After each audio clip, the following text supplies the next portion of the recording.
Hey, you guys, it's Ali. Welcome back to my channel. Where's Ali? I am your eccentric nomad, you guys. I am here to assist you with getting past the honeymoon vacation stage and the fear stages of long travel. You guys, today I am trying to go live, but that's not going to happen. So I'm going to do a short video to engage you guys about the idea and the truth around black women being successful dating in Thailand. So I'm actually just going to kind of read through some of my points and post this video up because I've had 4 unsuccessful live videos. So hopefully this will garner some discussion points, and then we can come back at some other point, and when I move somewhere that has better Wi-Fi and I don't know, data, then we can go from there. But thank you guys for always supporting my channel. If you haven't yet, please click that subscribe button. We talk about all things travel, and dating is a hot topic because as a lot of people are considering moving long-term places or trying this nomad thing out, you know, one of the things that comes up is am I going to be successful? Are there going to be people who are interested in me? And surprisingly, one of the places that was just amazing in terms of not limiting an interest in me or just black women in general, I was very surprised at Thailand. You know, one of the things that we know for certain, especially in 2022, is that black women travel. We travel for so many different reasons. We travel solo. We travel with friends. We travel for work. We travel for business, for fun.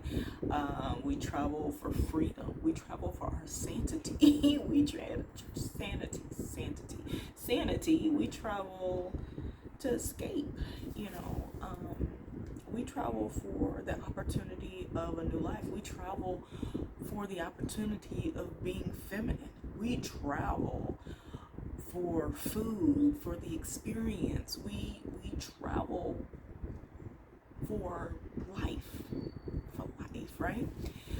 Some of the other things we know is that, you know, statistically, this is what we're told in the U.S. is that, you know, black women in general are, you know, the up and coming stars in the last 10 years in terms of business ownership, finances, degrees, and you know, I don't know how many of those statistics are actually accurate, or you know, whether they're just put in place to dismantle the black home even more. I don't know, but in either case, we do know that is a lot of that is true. Many of us are finding success in different ways and leading our households and, you know, different things like that, right? And so, you know, we can't ignore the idea that black women are more than ever getting out here in this world. And what happens to be fleeting a lot is the dating scene, and can we date? And you know, we have this idea that anywhere we go that isn't black based and doesn't have a majority population of black, that we're going to be fetishized. And I want to ask you guys who are on, do you feel like it, you know, we're not fetishized at home? What's the difference in somebody saying you got a fat arse and, you know, man, she got hourglass, man, I don't understand what the difference is, you know. And for me, what I'm looking for is if you can, I want to be enamored by somebody, but I want them to be equal. I want them to be on the same level. And one of the things I think we find a lot as black women is that we're expected to always be bottom dwellers, and not that every man in the U.S. or that we encounter is a bottom dweller. They're not, but we are just hearing for the last 3 to 5 years just women complaining, you know, women in general, but I'll just say black women saying, you know, there's very limited options, and then even hearing black men say they don't want black women. So when you're hearing this, when you're going to places and the first thing somebody says is, I hope you're not American, you know, oh my God, you're so beautiful, this, that, and that, but I hope you're not American, because we come with these presets about, you know, what we're supposed to be like, and, you know, what people, you know, imagine and think, you know, we are as black women. And we are, as black women, we are rejecting it. We are at a point, I think, where we are fed up with this stigma and this idea that we have to be this strong, masculine woman that supports and takes care of everything regardless of how you're treated, and you can stand on our backs and all this stuff. Yeah, that's great and all, but we are ready to be able to stand on someone else's back. We are, I think, and y'all can tell me if I'm wrong or not, we are ready to be able to unleash our feminine. That's something that is natural. In order for us to not be feminine, we actually have to be put in a situation where we're forced to feel that we have to take care of everything. That brings out masculine traits, right? And so we are wanting to be in places where that is just naturally nourished. It's not even something you have to discuss. It just happens when you just give over because you feel comfortable, right? It's like give yourself over to the floor. Okay, anyway. And so Thailand I picked because I felt like these things, right? Let me go through my list, y'all. These things. We are looking for balance, freedom, survival, problem solving, willingness to explore, and no longer being considered the bottom of the barrel, amongst a plethora of other things. But when you can find that in other places from other men who see your beauty, and we can call it fetishizing, whatever, but they come to there, first of all, there's no table. They literally walk in a masculine mindset. Oftentimes, this is what I experienced in Thailand. They walk in ready to be leaders. They walk in ready to, you know, say, okay, well, I just find you attractive. You know, this is what I'm looking for. The directness, this is what I want. Those are the things I experienced. Now, there's also another side that I've heard about that is very similar to what, you know, we've experienced at home. And the thing is don't assume when you go somewhere else it's going to be all peaches and cream and every man is going to be like great and every woman is, no. You're going to have some of the same garbage. But what I've found is proximity dictates the type of person that you're going to get. And I feel like we as black women in general have always been, we have this burden on us that we have to wait for a black American king. And a lot of times, you know, for another video, I'm starting to believe more and more men just in general don't like women. You know, especially when it comes to the rules of female and male. You know, you gotta do this and that, and you know, all these negative things, and so many of the negatives are attached to black women. But what I felt like when I went to Thailand, just the options, right? So that's number one, ladies. If you are interested, we have a lot of shedding to do, and it's one of the things that I realized I had a lot of shedding to do. Even though I thought I was open and I welcome love, I realized that the burdens were still sitting on my shoulder of, yeah, but I want a black man. Yeah, I want a black man. And then you realize, but they're not looking at you, boo. They're not looking at you in the States, and if they are, they're not looking at you with living the life that you're living right now. Many are like, yeah, no, can we get back to this part of life? And that's not where you're going. And what I'm trying to say is when we open up that box of options, when we unlimit ourselves because of people limiting us and putting into our psyche for years and years and centuries that we can't have happiness outside of what looks like us, when we remove that, I think we start to open ourselves up just freely to engage with people and allow things to naturally happen. And that's what I felt like I experienced. And when I'm saying I was shocked at the people, that's another thing. It's like, why am I even shocked? Men are men, people are people, women are women.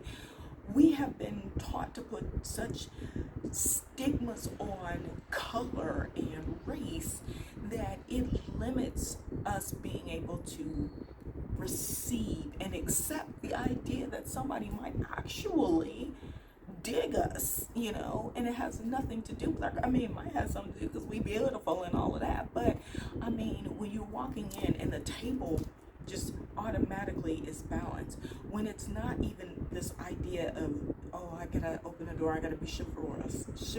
Chivalrous. Say that word. They just do. And I understand you know, what people may or may not have had to deal with and mentally and all those things plays a big part. But all I'm saying is ladies, it's time for us to stop carrying that burden for everybody else and ourselves. So carrying the burden because of what everybody else is going through, but we don't have anybody to carry the burden for us because we've gone through it as well, right? I'm saying when you get to Thailand, because of proximity, you get a mass of different types of people that you can encounter, that you can allow yourself to investigate, so to speak, play around with. Let's get back into feeling and understanding what it feels like to have somebody want to do for you, have somebody want for you to just live in your fullness regardless of kind of where they are. And trust me, y'all, it's a whole bunch of people that still have the same mindset of, yeah, no, you're gonna follow these guidelines, you're gonna do what I say. You have all of that.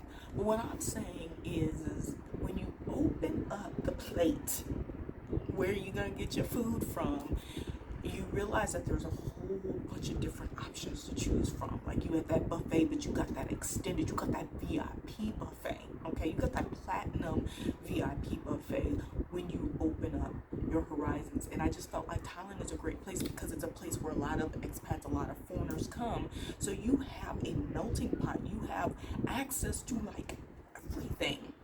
And you'll be surprised. You'll walk in, we have beliefs about Russians, Germans, Italians, Australians, Asian, all of this stuff.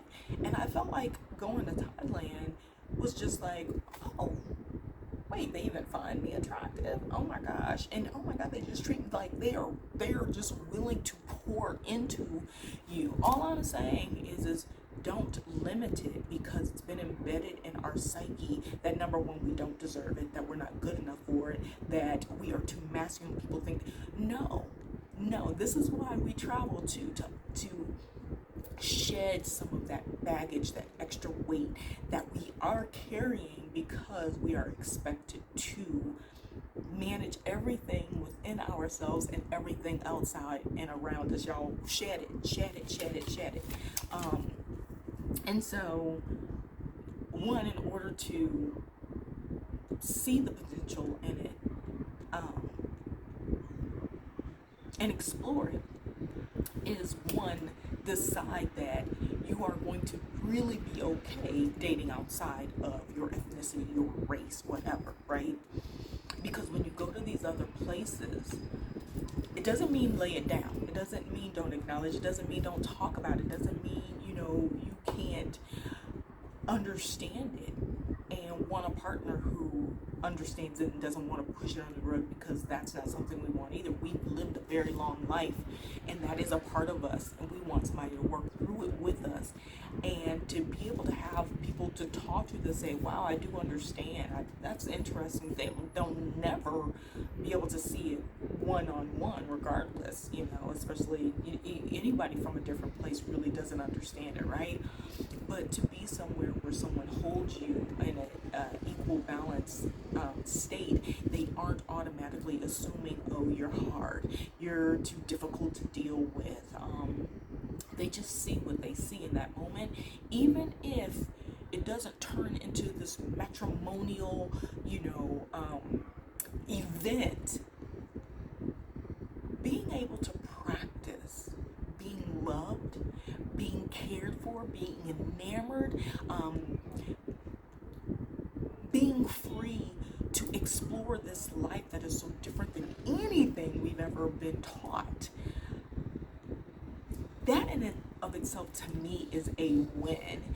And out of all the places that I have been traveling to, I just felt like the people coming there, whether it's men or women, from a foreigner standpoint, come there with more of an open mind, because they're going to a brown country to begin with, right? And so I feel like they are more open to the idea of engaging with someone who doesn't necessarily look like them. them. And when we go there, we have to go with that mindset as well, that it's an open slate. The table is open. Are you going to only go and go and only want to talk to people who look like you are from America? I'm just gonna break it to you. Most of them that are there, no offense, you can have great friends, but they're not really looking to date you. One, because they already have a belief about who you are. They automatically assume you're not traveling and wanting to be open and experience and do different things and whatever. And so you spend a lot of your time trying to prove to them that you are an open person. Why do that when there are people who are just open and willing to get to you, to be what we desire men to be without question, right? Like, you start to find that other places don't have tables. They don't talk about tables. What the hell is a table? Like, I'm so over this table conversation. I'm gonna kind of end it there. Those were some of the original speaking points, things that I was going to talk about in the live, and I just want to get you guys thoughts on it, because I know a lot of women are talking about going to Thailand, wanting to go, and there is a nice we do have a nice Black expat community. But again, when you say there's 50 to 100 Black people there, and of that, that 80% is women. Now we're competing for 5 guys, 5 Black men. No, you guys, we have to get out of the rat race of competing for people like us, because when you start traveling like this, you automatically move outside of the standard diagram of what has been drawn out for you. You naturally no longer fit in the neighborhood that you grew up in. You know what I'm saying? And so I'm not going anywhere competing for 5 guys, competing for 6 guys, because these are the only guys that come to events and the only ones that are active in the group, and all of this. Why should I be limited? They can date who they want. I should be able to date who I want. But in order to do that, I have to get out from under the burdens that I'm carrying, that have convinced me that, but I only want this. And if that's what you want, that's great. All I'm saying is, ladies, it is okay to go ahead and open it up and allow yourself to feel what it's like to be feminine with someone or someones who don't walk in the door with a table. Okay? That's gonna be my spiel for right now. I'm gonna post this instead of the live, and let's have some open dialogue and conversation about this, ladies. I would love to hear your input. For those of you who are already out here, if you guys are fed up with dating back in the US, if you're tired of the stigmas, if you're tired of the burdens being placed on you, if you've had questions about dating abroad, if you've wondered what it's like to date someone who's from another country, and you're walking around with this idea of, oh, they're fetishing me. Let's talk about what that really is and why we always revert back to that. That's fear.